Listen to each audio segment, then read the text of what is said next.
M'dzina la Atate ndi la Mwana ndi la Mzimu Woyera. Amen. Ambuye tsekulani milomo yanga, ndipo ndidzatamanda dzina lanu. Ulemu ukhale kwa Atate ndi kwa Mwana ndi kwa Mzimu Woyera, monga panali poyamba, tsopano ndi masiku onse, ndi pa nthawi zosatha. Amen. Onani, masiku akubwera, akutero Ambuye Mulungu wathu, pamene ndidzapange pangano chatsopano ndi nyumba ya Israeli. Tipatseni ife Ambuye mtima watsopano, lenganinso mwa ife mzimu wanu watsopano. Mkati mwa iwo ndidzadzalamo lamulo langa, ndidzalemba lamuloli m'mitima mwawo. Tipatseni ife Ambuye mtima watsopano, lenganinso mwa ife mzimu wanu watsopano. Ndidzakhala Mulungu wawo ndipo iwo adzakhala anthu anga. Tipatseni ife Ambuye mtima watsopano, lenganinso mwa ife mzimu wanu watsopano.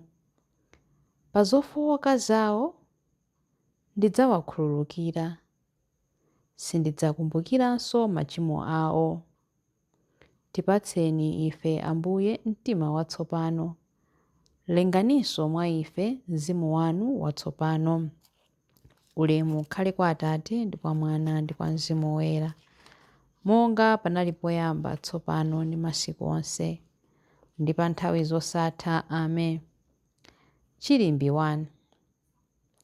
Dzukani, zeze ndi limba, matamando adzutse m'bandakucha.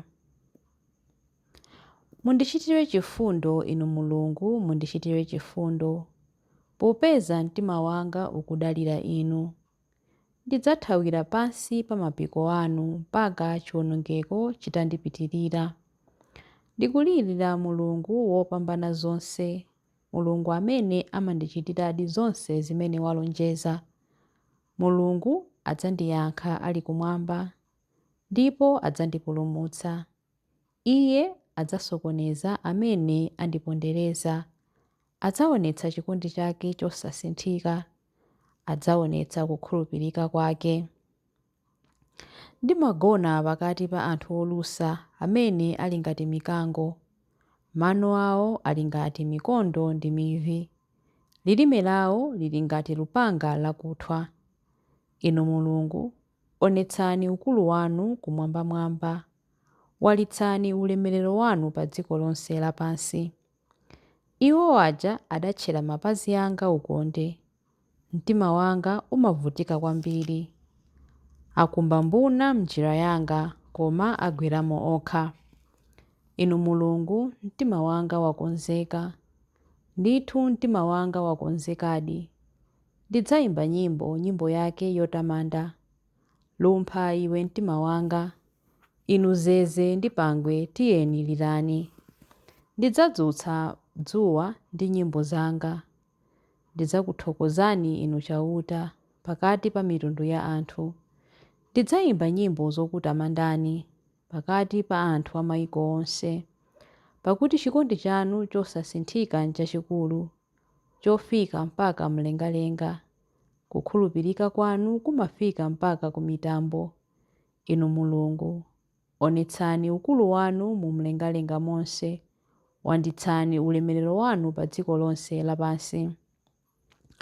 Ulemu ukhale kwa Atate ndi kwa Mwana ndi kwa Mzimu Woyera, monga panali poyamba, tsopano ndi masiku onse, ndi pa nthawi zosatha. Amen. Dzukani, zeze ndi limba, matamando adzutse m'bandakucha. Chilimbi 2. Fuko langa ndidzalidzaza ndi madalitso anga, akutero Ambuye. Mverani mawu achauta, inu anthu a mitundu yonse. Mulalike mawuwo ku mayiko akutali, ambali mwa nyanja. Mulungu amene adabalalitsa Aisraeli adzawasonkhanitsanso, adzawasamala monga momwe m'busa amasamalira nkhosa zake. Ndithu chauta wawombola fuko la Yakobo, adawapulumutsa m'mavuto amene sakadatha kutulukamo. Anthuwo adzabwera akuyimba mofuwula pa mapiri a Ziyoni. Adzakhala osangalala kwambiri chifukwa cha zabwino zochuluka zochokera kwa chauta. Zabwinozo ndi izi: tirigu, vinyo watsopano, mafuta, ana ankhosa ndi ana ang'ombe. Moyo wawo udzakhala ngati munda wothirira, ndipo sadzamvanso chisoni. Anamwali adzavina mokondwa, achinyamata ndi okalamba omwe adzasangalala. Kulira kwawo kuja ndidzakusandutsa chimwemwe, ndidzawasangalatsa, ndidzawakondwetsa, nkuchotsa chisoni chawo. Ansembe ndidzawadyetsa chakudya chabwino, ndipo anthu anga adzakhuta zabwino za chifundo changa, akutero chauta. Ulemu ukhale kwa Atate ndi kwa Mwana ndi kwa Mzimu Woyera, monga panali poyamba, tsopano ndi masiku onse, ndi pa nthawi zosatha. Amen. Fuko langa ndidzalizaza ndi madalitso anga, akutero chauta. Chilimbi 3. Ambuye ndiwo akulu ndi woyera. Ambuye ndiwo akulu ndi woyenera kuwatamanda mu mzinda wa Mulungu wathu. Chauta ndi wamkulu ndi woyenera kumutamanda kwambiri. Timuyamike mu mzinda wake, pa phiri lake loyera, mzinda wokongola wa Ziyoni, pa phiri la Mulungu, wopatsa chimwemwe ku dziko lonse lapansi. Mzinda wa Ziyoni umene uli kumpotowu ndi mzinda wa mfumu yathu yayikulu. Mulungu waonetsa kuti ndiye woteteza mzindawo, popeza iye amakhala mkati mwa malinga ake. Mafumu adasonkhana, adafuna kuwuthira nkhondo pamodzi. Atangopenya mzindawo, adadzidzimuka, adachita mantha, nathawa chinambalala. Adanjenjemera koopsa, ndipo adamva ululu, wonga wamkazi wovutika pa nthawi yochira. Inu Mulungu mudawawononga, monga momwe mphepo yakuvuma ija imapasulira zombo zopita ku Tarisisi. Zimene ife tidazimva taziona zomwezo mu mzinda wa chauta wamphamvu zonse, mzinda wa Mulungu wathu, umene adawukhazikitsa mpaka muyaya. Tikakhala m'nyumba mwanu, Inu Mulungu, timalingalira za chikondi chanu chosasinthika. Inu Mulungu, anthu amakutamandani ponseponse, monga dzina lanu latchuka pa dziko lonse lapansi. Dzanja lanu lamphamvu limapambana nthawi zonse.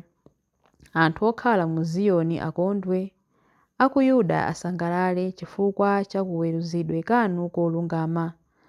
Zungulirani Ziyoni yense, inde zungulirani mzinda wonse, ndipo muwerenge nsanja zake. Yang'anani bwino machemba ake, penyetsetsani malinga ake, kuti mudzathe kusimbira m'bado wakutsogolo.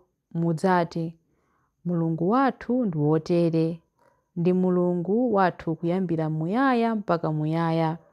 Iye adzakhala wotitsogolera nthawi zonse. Ulemu ukhale kwa Atate ndi kwa Mwana ndi kwa Mzimu Woyera, monga panali poyamba, tsopano ndi masiku onse, ndi pa nthawi zosatha. Amen. Ambuye ndiwo akulu ndi woyenera kuwatamanda mu mzinda wa Mulungu wathu. Mawu a Mulungu. Mawu akuchokera mu buku la 1 Mafumu 8 verse 51 mpaka 53a. Iwowa ndi anthu anu ndi cholowa chanu, Ambuye. Yang'anani mwachikondi chanu anthu anu Aisraeli pamodzi ndi mfumu yawo, ndipo muzitchera khutu nthawi zonse pamene akupemphani kuti muwathandize. Pakuti inu mudawasiyanitsa ndi anthu onse a pa dziko lapansi kuti akhale anthu anu. Mawu a Ambuye.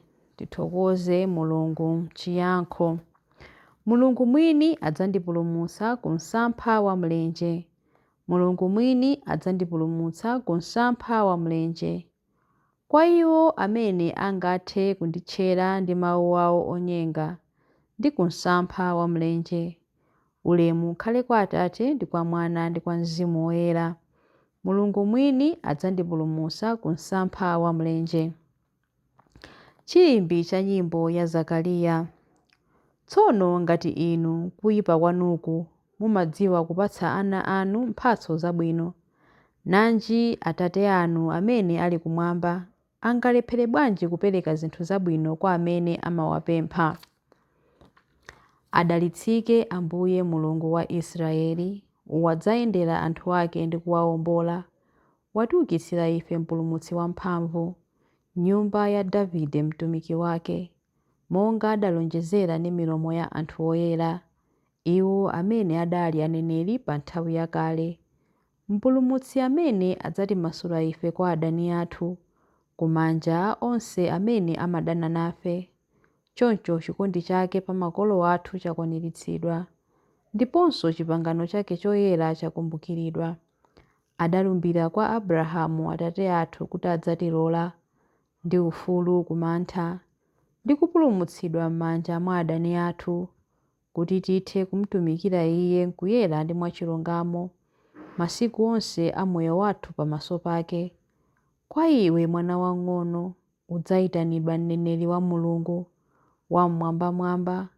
Udzapita m'tsogolo mwa Ambuye kuti ukakonze njira zake Iye asanabwere, kuti akadziwitse anthu ake za chipulumutso chawo kudzera m'chikhululukiro cha machimo awo onse, chikondi chokoma cha mtima wa Mulungu wathu, amene amatiyendera ngati m'bandakucha wakumwamba. Adzapasa kuwala iwo amene ali mdima, iwo amene akukhala mu mthunzi wa imfa, ndi kutitsogolera ife mu njira ya mtendere. Ulemu ukhale kwa Atate ndi kwa Mwana ndi kwa Mzimu Woyera, monga panali poyamba, tsopano ndi masiku onse, ndi pa nthawi zosatha. Amen. Tsono ngati inu kuyipa kwanuku mumadziwa kupatsa ana anu mphatso zabwino, nanji Atate anu amene ali kumwamba angalephere bwanji kupereka zinthu zabwino kwa amene awapempha. Mapemphero. Khristu Ambuye athu adabwera pakati pathu monga kuwala kwa dziko, kuti tithe kuyenda mkuwala kwake osati mdima wa imfa. Tiyeni timtamande ndi kufuwula kwa Iye. Lolani mawu anu kuti akhale nyale yotitsogolera ife. Mulungu wachifundo, tithandizeni ife lero kukula m'chifanizo chanu, kuti ife amene tidachimwa mwa Adamu tithe kuukanso mwa Khristu. Lolani mawu anu kuti akhale nyale yotitsogolera ife. Lolani mawu anu kuti akhale nyale yotitsogolera ife, kuti tithe kukhala m'choona ndi kukula nthawi zonse m'chikondi chanu. Lolani mawu anu kuti akhale nyale yotitsogolera ife. Tiphunzitseni ife kukhala okhulupirika pamene tikufuna ubwino wokomera anthu onse chifukwa cha inu, kuti kuwala kwanu kuthe kuwunikira mabanja podzera mpingo wanu. Lolani mawu anu kuti akhale nyale yotitsogolera ife. Khudzani mitima yathu kuti tifunefune ubwezi wanu mochulukirachulukira, ndiponso kuti tithe kukonzetsa machimo athu ochimwira luntha lanu kudzanso ubwino wanu. Lolani mawu anu kuti akhale nyale yotitsogolera ife. Lolani kuti mawu anu akhale nyale yotitsogolera ife pamene tikupemphera kuti: Atate athu muli kumwamba, dzina lanu liyeretsedwe, ufumu wanu udze, kufuna kwanu kuchitidwe, monga kumwamba choncho pansi pano. Mutipatse ife lero chakudya chathu cha lero. Mutikhululukire ife zochimwa zathu, monga ifenso takhululukira adani athu. Musatisiye ife m'chinyengo, koma mutipulumutse ife kwa zoyipa. Amen. Tipemphere. Atate, popanda inu palibe chimene tingachite. Ndi mzimu wanu tithandizeni ife kuti tidziwe choonadi ndi kukhala achangu pochita kufuna kwanu. Tikupempha izi kudzera mwa Ambuye athu Yesu Khristu, mwana wanu, amene ali ndi moyo ndi ufumu limodzi nanu ndi Mzimu Woyera, Mulungu tsopano ndi pa nthawi zosatha. Amen. Ambuye atidalitse, atiteteze ife ku zoyipa zonse ndi kutifikitsa ku moyo wosatha.